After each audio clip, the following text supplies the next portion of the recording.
What's going on, guys? We're back, baby. We have a brand new Cappy Army video, and it's about something I've never heard of, which just seems to be like all of Cappy's videos.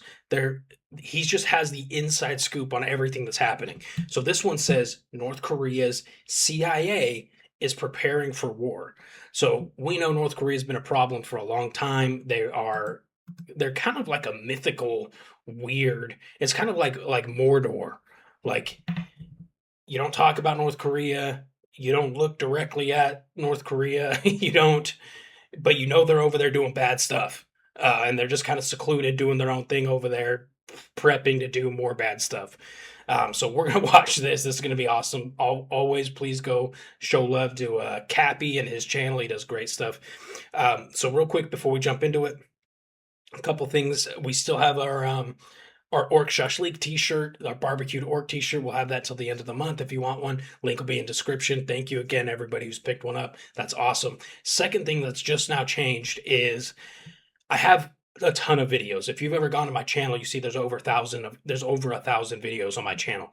A lot back, like a year, 6 months to a year ago and older, I didn't know what I was doing on YouTube even more than I don't know what I'm doing now.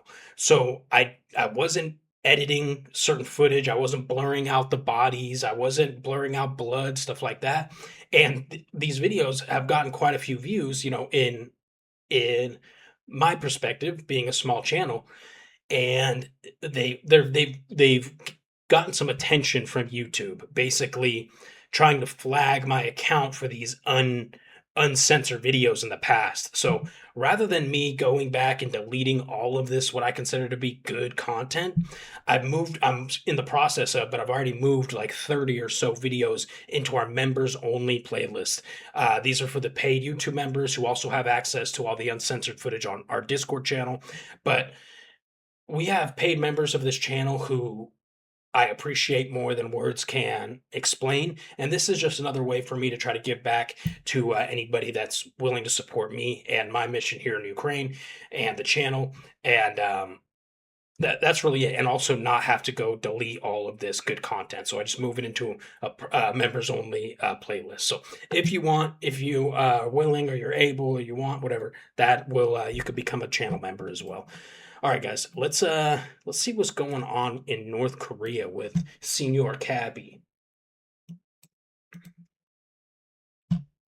Right now, the North Korean regime and the United States are fighting a hidden spy war against one another, and on the front lines of this battle is North Korea's Shadowy Reconnaissance General Bureau, also known as the RGB. The RGB is like if the CIA was combined with Special Forces and the Cyber Warfare Division. We'll see how this spy agency has a long history of foreign assassinations, commando raids, and brutal methods that would make even the CIA jealous. For a nation best known for secrecy and isolation, it only makes sense North Korea would build the world's most secretive intelligence organization. Surprisingly, not many people know about the history of the RGB, but it reveals a lot about their brutal tactics that they use to this day. Of 26 North Korean spies on board, 11 were killed by their fellow soldiers. They're closely tied to Kim Jong-un's rise to power. They fought in the front lines for Russia, kidnapped hundreds of people, and assassinated power. They were killed by their fellow soldiers. They're closely tied to Kim Jong-un. What's going on here? Kim Jong's got a Rice Krispie on his cheek. Rise to power. They fought in the front lines for Russia, kidnapped hundreds of people, and assassinated high-profile targets around the world. We'll learn how all these operations by the RGB are preparing for something much bigger on the Korean peninsula. In October 2024, a South Korean intelligence report made a startling revelation. Their sources revealed North Korean troops were being covertly deployed to Russia's Kursk region in order to fight against Ukrainian forces. But what was even more suspicious is that they identified one North Korean intelligence officer arriving in advance of the full force. It was General Ri Chang-ho, none other than the head of the Reconnaissance General Bureau Intelligence Agency. Generally speaking, when the head of your spy agency shows up overseas in person, something big is about to happen. So North Korea's General Ri Chang-ho is a career intelligence officer and one of Kim Jong-un's elite decision makers. He was promoted to the head of the RGB in 2022, right after earning a second star in the rank of lieutenant general. Then in October 2024, he was promoted to colonel general, and that's exactly the same time that he began conducting an unusually high number of hands-on field inspections and public engagements. This is when he was handed one of North Korea's most ambitious missions yet: assisting Russia in pushing Ukrainian troops off of Russian territory in Kursk, because they're extremely unique. They control North Korea's giant special forces of 200,000 troops. Now, the head of North Korea's spy agency being present on the front lines of the war in Ukraine raised some alarms in Western intelligence. After all, Ri Chang-ho is a covert operations director. What interest does the North Korean spy agency have in a European ground war? But first, I'll use this episode's sponsor, Ground News, to analyze a North Korean story that caught my attention. Chinese leader Xi Jinping just called China and North Korea's relationship a new starting point, signaling that ties between the two countries may be growing even closer. You hate to see it, but one of my favorite things about Ground News is that they give me the fast, objective facts like that right up top. In seconds, I can see what happened, who's reporting it, and whether different outlets are covering the same story differently. Looking at this one, I can immediately compare coverage from dozens of sources and see where political bias may be shaping the narrative. With my Vantage plan, I can use the factuality rating and ownership data to avoid getting trapped in media bubbles. For topics like China and North Korea, where you got propaganda and state media, that context is incredibly useful for me with my research. I know you guys are going to love Ground News. That's why they're offering my viewers 40% off the same Vantage plan that I use every day. Just click my link in the description or go to ground.news/Cappy or scan the QR code up here on the screen to bring that down to just $5 a month. Why is Kim Jong-un's top spy master in Europe even to begin with? On the surface, it looked like the North Korean deployment in Europe was a covert operation. It was all hush-hush in order to initially give North Korea plausible deniability of even being involved. The reason they deployed General Ho from the RGB instead of a regular army commander is because of this covert nature. He was responsible for giving his troops Russian uniforms. He gave them fake documents, fraudulent identification, in order to disguise themselves as Russian troops so that the world wouldn't know. These identification papers stated that the North Korean troops were born in Russia, specifically in Tuva. Tuva is a region of Russia where the local residents can kind of pass for North Korean and vice versa, kinda. Well, see, this is a decades-old tactic used by the RGB since the Korean War. Based on captured soldiers and papers found on the dead North Korean troops, Ukrainian forces confirmed that these transplant soldiers were given orders to die rather than be captured. And this is also a common theme in the North Korean military history, as we'll see. Most militaries tell their soldiers not to get captured. North Korea takes that recommendation a little more seriously than most. The offing yourself orders were confirmed later by Kim Jong-un himself in the commemoration speech and the memorial to his fallen soldiers. It's an interesting glimpse into North Korean military and intelligence culture that reveals aspects of extreme fanaticism. The RGB's deep indoctrination for the Kim Jong-un family line pushes them past any individual notion of self-preservation. 영광스러운 조선노동당 창건 야근들 만세! General Ho had another side quest that intelligence agencies performed during engagements. So in the war in Ukraine, it was also his responsibility to advise on North Korean weaponry that was being provided to Russia. This included their KN-23 short-range ballistic missile system.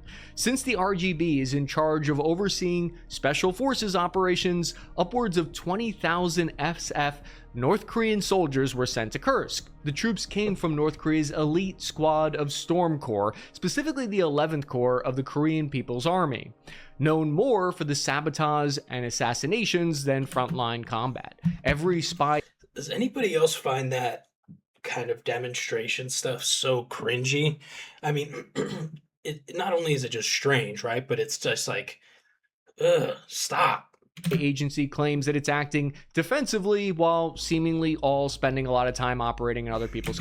It reminds me of like the I don't know, I think we've all seen them, of these supposed super master karate jujitsu elite you know, masters, and they'll be in like a dojo, and like people will come up and like fight them, and this person will like flip him over with one finger, and he's like doing all these weird things, and the people are doing these really dramatic like falling out of the way and and screaming. That's what this kind of thing reminds me of. Countries. The lesson that they learned on modern warfare came at a steep cost. British intelligence reports that the North Korean troops overseen by the like RGB CS:GO. suffered over 5,000 casualties in Kursk, which made up approximately a third of all casualties killed in action.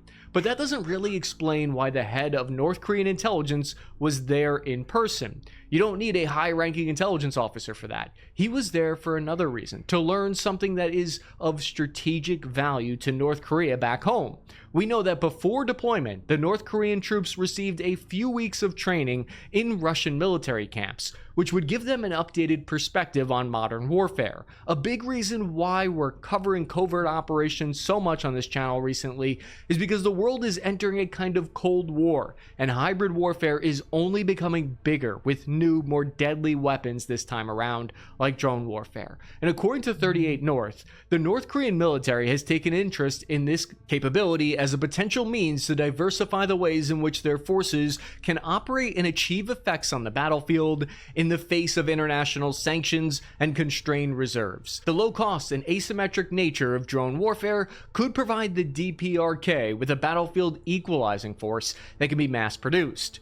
And this US Defense Intelligence Agency report confirmed that North Korea has been experimenting with this kind of drone tech now. Drones are attractive to a country like North Korea because they're considerably cheaper than building an air force from scratch.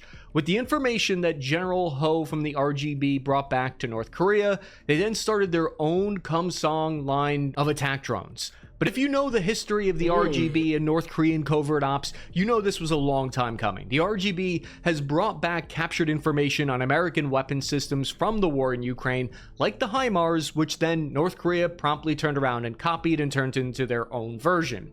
Recently, a former US Army strategist, Robert Collins, released an eye-opening report for the Committee for Human Rights in North Korea. He's the former chief of strategy for US-South Korean combined forces. He spent years working with North Korean exiles to learn just how the world's most shadowy, shady intelligence agency works. It's happening. His recent report outlines never-before-known details about the organization, its funding, and most importantly, targets of this clandestine spy group. In it, he revealed the most transparent look into the RGB that we've gotten so far, at least as transparent as you can be with the Hermit Kingdom. 미제의 오만성은 예나 지금이나 변하지 않았습니다. 윤석열 정권과 그의 군대는 전면될 것입니다.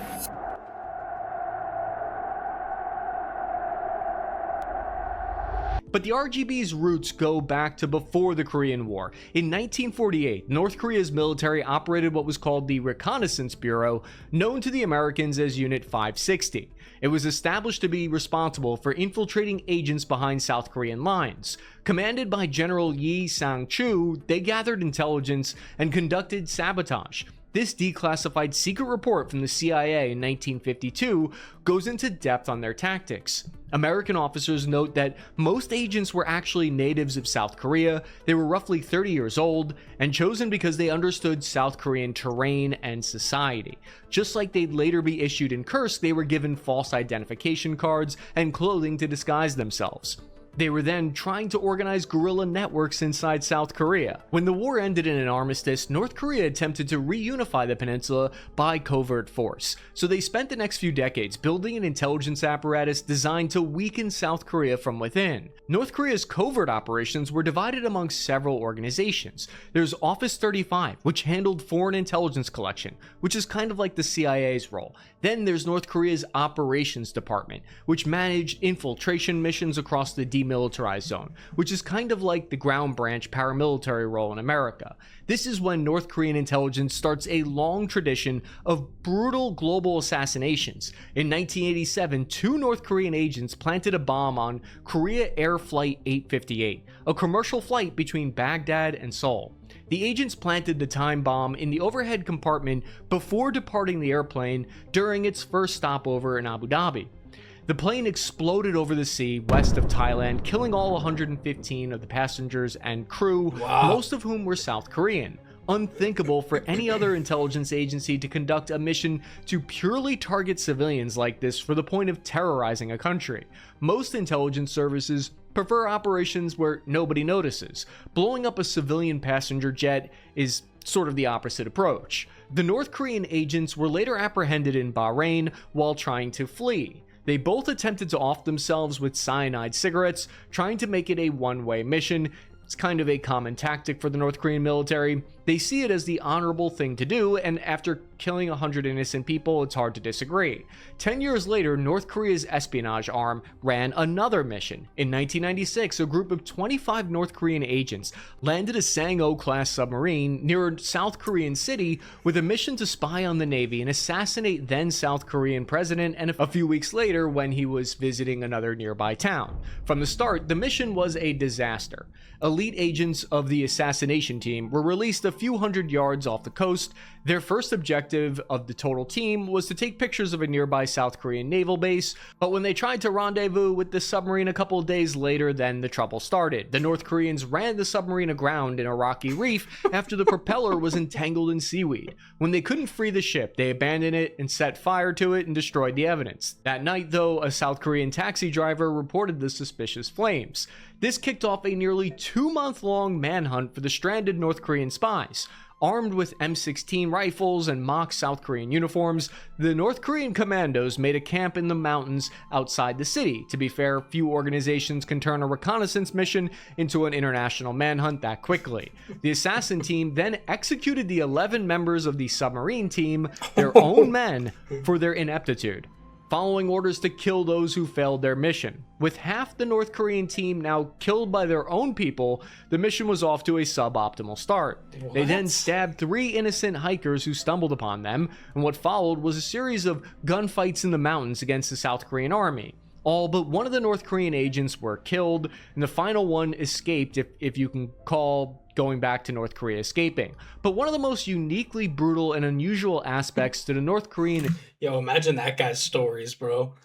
Finally getting back into North Korea, and you're like, dude, you will never guess what happened to me. Intelligence agency is their mysterious kidnapping campaign. Also be many more European citizens who, like thousands of others, were victims of a state policy of kidnapping.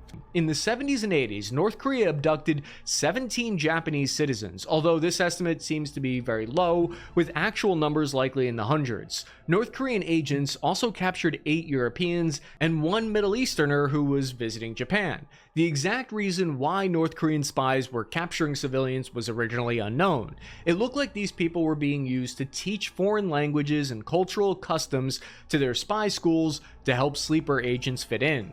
Every other agency in the world has better access to foreigners and school systems except for North Korea, which created this unique demand for them. Getting the supply was a challenge, though. Other civilians were kidnapped just to steal their identities and passports to use in later espionage missions. Most countries solved their teacher shortages by opening a university. North Korea apparently chose a slightly different approach. The kidnappings gradually subsided over the years, but the disappearances remained on the minds of the Japanese public for years to come. It wasn't until the 2000s when Japan and North Korea attempted a new diplomatic relation. At that point, Kim Jong-il admitted to 13 of the kidnappings and allowed 5 of the still living victims to return home. However, one of Kim's conditions was that the victims eventually be returned back to North Korea, but upon returning home, the Japanese government said just kidding and went back on their agreement. They kept their civilians at home because it would have been psychopathic to force them to leave to North Korea again.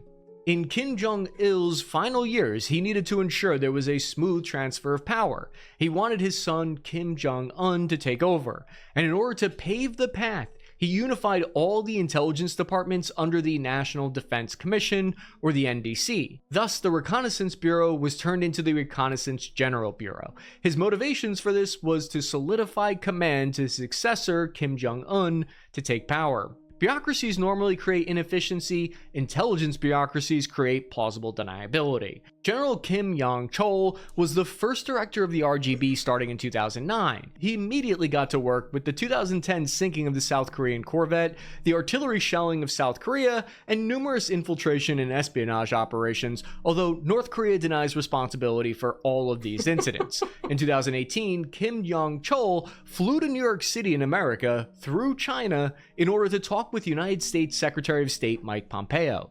The head of North Korea's version of the CIA was on American soil, went to the White House for a high-profile meeting for the first time in recent history. He was responsible for setting up sensitive diplomatic communications for the upcoming 2018 North Korea-United States summit. The director of the CIA often has a job similar to this as a kind of foreign diplomatic ambassador of sorts, especially when it's potentially a hostile country. So Kim Jong-chol was hosted for highly private conversations with their US counterparts. He then visited US President Donald Trump at the White House. During the meeting, he delivered a personal letter to Trump from Kim Jong-un. The restructuring of the intelligence organizations in Korea also gave more power to the Reconnaissance General Bureau by combining all intelligence and special ops departments into one, including the infamous Office 35. After the new restructure, the RGB controls all of North Korea's special and covert operations forces, which for a small country is pretty big on the global standard, ranging up to 100,000 agents and personnel. The RGB is responsible for training agents in different clandestine specializations that are spread across 7 bureaus that we know about. What we know about the specializations of these departments has been pieced together by the FBI. One bureau manages 3 sniper brigades, each consisting of over 4,000 personnel. Another bureau works with signals intelligence, and another bureau for cyber operations. One bureau runs 5 reconnaissance battalions of 500 personnel each, 4 of which are tasked with infiltrating the Korean demilitarized zone, and 1 is designated for overseas operations. The remaining bureaus are focused around gathering intelligence from the rest of the world, mainly South Korea and Japan, with another bureau dedicated to administrative and logistical support for the other bureaus, basically like the HR of the RGB. We also know about how officers are trained at agency safe houses, and they're isolated from the rest of the population. Each department has their own training facility, so that if agents are captured, they only know so much. Training takes between 6 months to 2 years, with trainees only permitted to leave their house once a week for a month and visit their families once a year. The meticulousness of the training is not what you might expect from North Korea, but apparently their espionage branch works on a whole nother level. We're talking about international abductions, prominent assassinations, and terror attacks with body counts in the hundreds. Take the testimony of Jang Shin-song, a North Korean defector and ex-spy. He outlines the RGB's procedure for sleeper agents, where they send agents to live internationally for years, giving them fake identities with forged documents, training them in workable skills to build believable covers. Then, when the moment's right, the North Korean agents are tapped for service. Jin Song said that, quote, they produce people with real jobs and skills and send them abroad with family to live.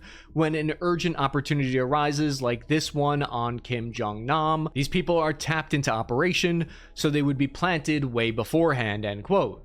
Activating sleeper plants was the tactic used in one of the most notorious RGB missions. They got to work on making sure Kim Jong-un was undoubtedly in power right away. In 2017, Kim Jong-nam was considered as possible heir to the apparent Kim Jong-il. He was exiled in 2003 for advocating for reform or trying to sneak into Disneyland Japan with a fake passport, both clearly equally offensive and punishable by death. In February 2017, Kim Jong-nam met a United States national on the Malaysian island of Langkawi. Malaysian forensics analysis of Kim's laptop showed that he had passed on a large amount of data to an unidentified American. Was it an American federal agent? Was he spying for the United States? The public doesn't know what information he leaked, but Kim Jong-un did, because 5 days later at the Kuala Lumpur airport, Kim Jong-nam was assaulted by 2 women. The first agent distracted Kim while the second approached from behind and covered his face with a VX nerve agent. A former consultant on biological weapons to the US Department of State later suggested that the poison was administered in 2 parts, presumably by each agent. Because the toxins are so potent, they would have killed the agent if they were already mixed. While the mysterious group of 4 North Koreans escaped, the 2 female agents were apprehended a couple of days later. They were working for the RGB as assassins, whether they knew it or not. Both had foreign passports and deeply planted cover stories, and they were traveling with 4 additional unidentified agents from North Korea. They each had credible backstories and even alleged quote-unquote family. They claimed the North Korean agents convinced them to apply the chemicals as part of a prank for a hidden camera TV show. But Malaysia's Inspector General Police Khalid Abu Abakar didn't buy it. For one thing, he said that the assailants, quote, knew what they were doing, and judging by their handling and application of the VX agent, which could easily be lethal to a carrier. Another thing, the Inspector General said that the female agents had met with the group of North Koreans twice earlier to rehearse the attack at 2 popular Kuala Lumpur malls. On the day of the attack, the group was overheard at a cafe speaking in a mixture of Malay and English. This is the behavior of trained covert ops agents, not innocent girls who smeared chemicals on a stranger's face because of other strangers telling them it was for a TV gag. Adding more to the suspicion, someone attempted to break into the morgue with Kim's body shortly after his death, leading to tighter security. Later that year, Kim Jong-nam's son, named Kim Han-sol, was in China minding his own business when Chinese authorities thwarted a second RGB assassination plot against him. Kidnappings, assassinations, and brutal combat in Kursk. That isn't even the most notorious of RGB activity. North Korea's spy agency is in charge of some of the most effective and most dangerous cyber criminals and hackers in the world. The 3rd Bureau of the RGB is responsible for state-sponsored cybercrime. A massive cyber attack that's taken place around the globe. RGB hackers engage in cyber espionage and reconnaissance, with attempts to steal anything from military technology to base maps, but that's surprisingly not even the real threat. The real problem with North Korean hackers is theft and extortion. RGB agents are known to hack cryptocurrency exchanges and the software itself to steal billions of dollars of crypto, which then goes to fund the rest of North Korea's nefarious dealings. According to one defected agent, there are 6,000 expert hackers in North Korea and a secret division known as 414 Liaison Office under control of the RGB, which he calls the eyes, ears, and brains of the Supreme Leader. Authorities maintain this section includes the Lazarus Group. What's that leave the Supreme Leader with if he's the eyes, ears, and the brain? Just an empty head? Responsible for the 2017 NHS hack and the 2014 Sony Pictures leak. On top of that, North Korean hackers are also known to engage in ransomware schemes where they steal control of vulnerable data or systems and they don't release them until a ransom is paid. This allegedly includes some unnamed US healthcare entities.